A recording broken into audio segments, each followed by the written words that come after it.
Not rocket science, but over the last year and a half, when massive supply and demand imbalance, enterprise recruiting organizations got religion about like really good and efficient at bringing people into their organizations.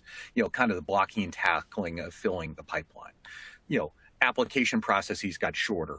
Use of programmatic technology to increase volume, improvement in job ad content, improvement in mobile experience, more budgets coming on in, like all sorts of good things happened. Like if you take a look at how efficient and if you take a look at the deployment of best practices in candidate sourcing over the last 18 months, the United States has upskilled massively compared to, the 2 or 3 years before that. Why? Because we had to.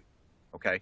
So for the sake of argument, let's say we squeezed some of that productivity out of the system. Now, every organization that I've, ever kind of worked with still has a lot of good, positive, basic benchmarking and best practices stuff that they can do to improve the efficiency of their sourcing funnel.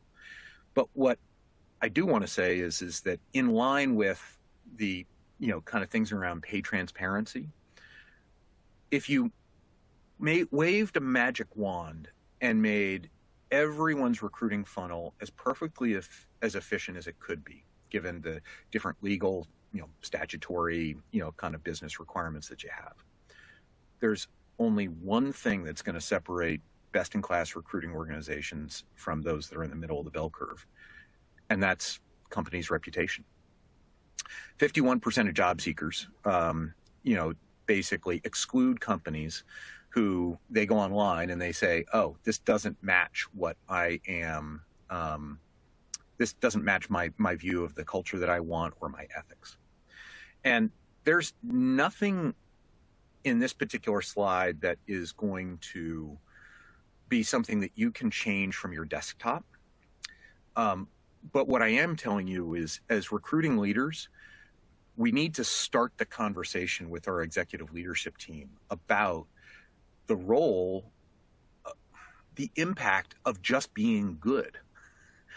If you have a Glassdoor rating of 4.8 that isn't fake, and your competitors have a Glassdoor rating of 3.5 and it isn't fake, the person that has the 4.8 is going to win all day long. They will spend less money on recruiting, they will get more people, and they will have less churn. Why? It's just a fundamentally better place to work. People are happier there.